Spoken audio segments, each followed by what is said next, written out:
नमस्ते दोस्तों, आपका हमारे YouTube चैनल में स्वागत है। और आज हम बात करने वाले हैं ज्वेलरी सेक्टर की, डायमंड इंडस्ट्री की।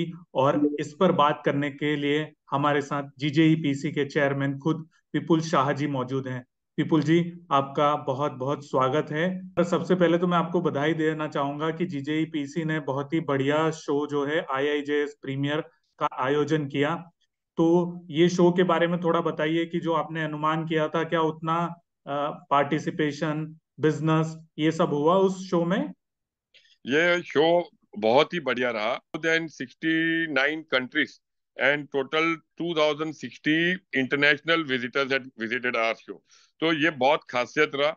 आज सब लोग ने वहां पे देखे, मतलब, और हम लोग का उम्मीद था कि 50,000 करोड़ जितना तो मिनिमम अपना यहाँ से रेवेन्यू जनरेट होना चाहिए ये शो से। और उससे जो हिसाब से सबसे सुनने में आता है, सभी लोग खुश थे।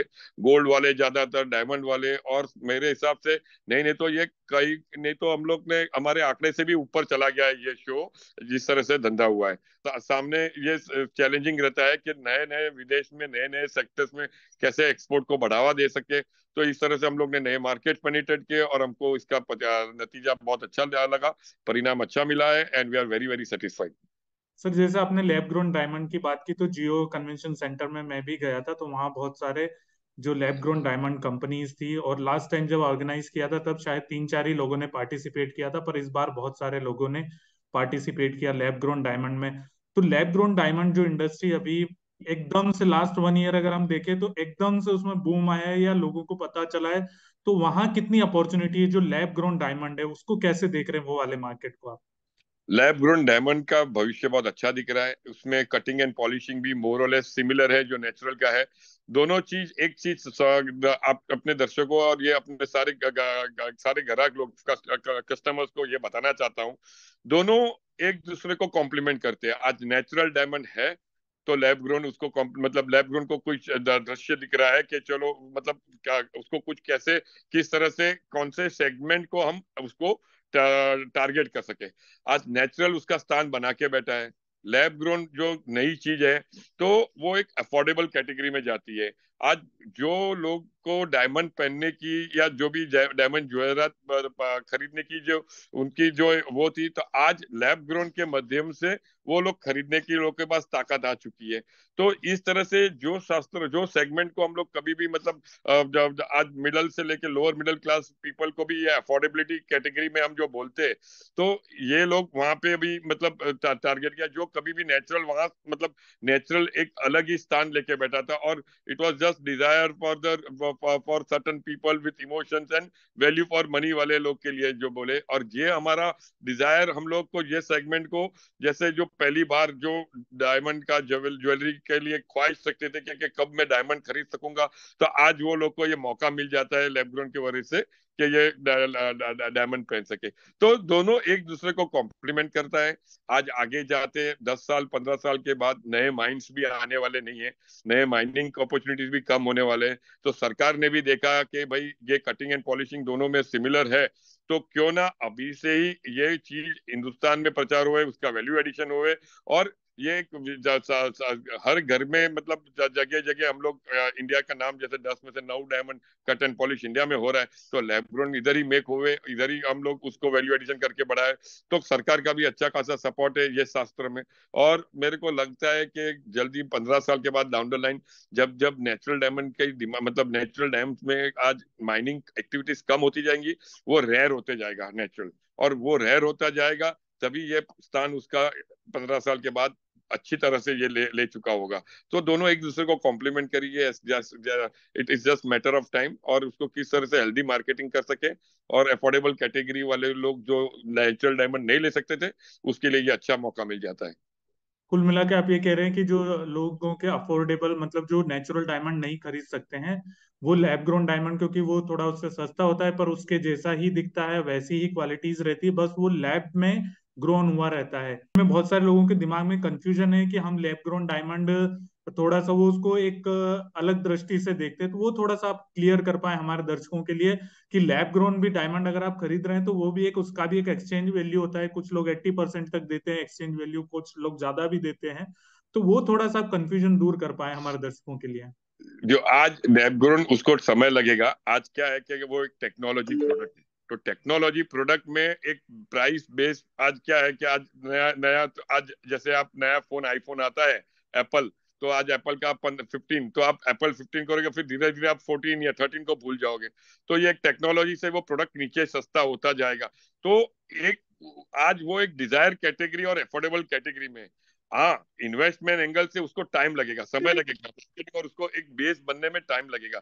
आज उसको एक डिजायर के एंगल से, क्योंकि आज जो चीज लाखों में थी और वो आज तो आपको 10,000 के अंदर आपको जब ये वो मिलने को चालू हो जाती है, तो वो एक इन्वेस्टमेंट एंगल से नहीं है, लेकिन एक डिजायर फुलफिल करके एक वैल्यू ऐसे वो हिसाब से दर्शकों को देखनी है कि भाई ये उन लोग आज वो आज जो भी खरीद रहे हैं, तो धीरे धीरे इसको समय लगेगा। आज उसको डिजायर फुलफिल कर रहे हैं, आज उसको हम लोग आज उसको इन्वेस्टमेंट एंगल से उसको वो कैटेगरी को प्रमोट नहीं हो रहा है। तो जो नेचुरल प्रमोट हो चुका है इन्वेस्टमेंट एंगल से और वैल्यू वाला हुआ है, तो लैब को टाइम लगेगा, समय लगेगा। मैं नहीं बोलता हूं कि उसको वैल्यू नहीं होगा, वैल्यू होगा, लेकिन उसको समय लगेगा। सर चूंकि नेचुरल की आपने बात की, तो नेचुरल डायमंड का भी एक्सपोर्ट का कैसा चल रहा है मार्केट? मतलब क्या कुछ अभी जो प्राइसेस में फ्लक्चुएशन आया है तो उसकी वजह से कुछ इम्पैक्ट आया है? कैसा आप देख रहे हैं एक्सपोर्ट्स? आज एक्सपोर्ट ये साल थोड़ा डिफिकल्ट रहा हुआ है। आज ये जयपुरा जेम एंड ज्वेलरी एवरेज 30% से डाउन है इंडस्ट्री, और not only gem and jewellery, बाकी सारी अदर इंडस्ट्री। क्योंकि आज अमेरिका और चाइना ये दो बहुत बड़े मार्केट है, और दोनों मार्केट में मंदी छाई हुई है। तो आज थोड़ा समय लगेगा।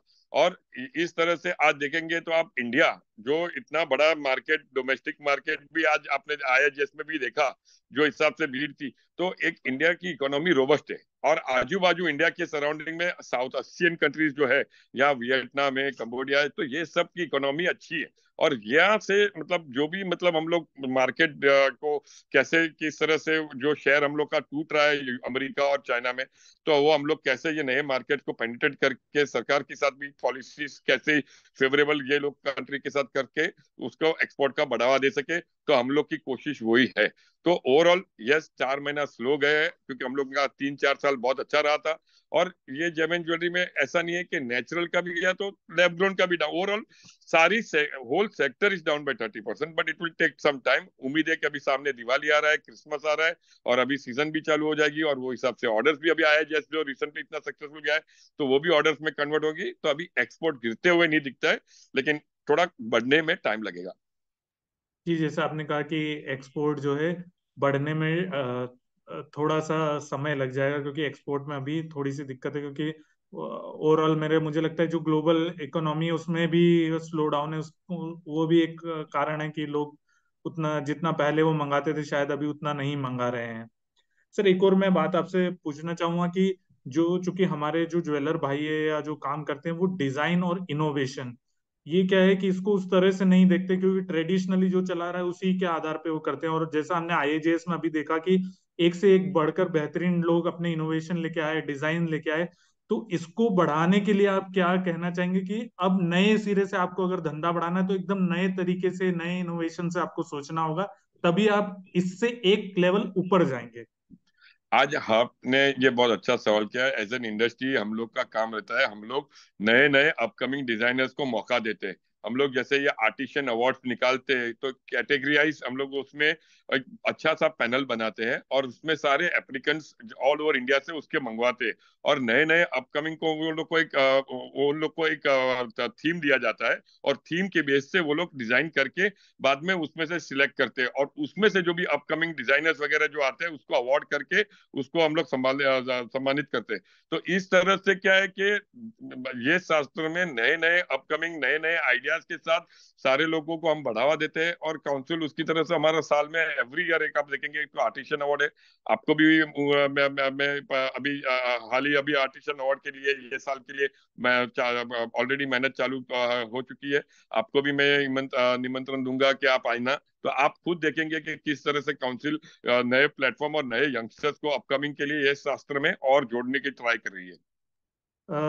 Thank you sir. बस मैं एक आखिरी सवाल पूछना चाहूंगा, बस आखिरी है, उसको आप बताइए कि जीजेई पीसी जो है क्या नए अभी स्टेप ले रही है, या क्या आप उनके बारे में कुछ बताना चाहेंगे कि जीजेई पीसी अब आगे ये काम करने जा रही है, या जिससे पूरी इंडस्ट्री का जो आगे बढ़े इंडस्ट्री, ऐसे आप कौन से कुछ काम और करने वाले, तो उसके बारे में आप जानकारी देना चाहें? ये बस आखिरी सवाल है क्योंकि। जीजेपीसी एक माध्यम है जो सारे मेंबर्स, जितने भी वाले मेंबर्स है, हम लोग उसको कैसे एक्सपोर्ट करना, किस तरह से करना, उसको सब हम लोग का सेमिनार देते हैं।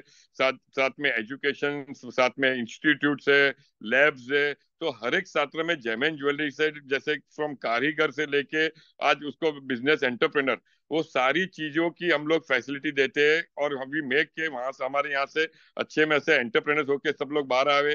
जो लोगों को आज घर चलाने वाला जो कारीगर है, तो वो भी किस तरह से आगे बढ़ सके। तो ये मध्यम हम लोग टोटल घर घर, शहरों शहरों में जाके जेमन ज्वेलरी का जो भी व्यक्ति है, इस शास्त्र में जोड़ के किस तरह से उसका घर परिवार चला सके। तो हमारा यही कोशिश है, और हमारा काम है कि हर एक जन को कैसे एक्सपोर्ट में कन्वर्ट करना, और उसको किस तरह से एक्सपोर्ट के लिए गाइड करना, और देश का अपना एक्सपोर्ट किसे बढ़ाना।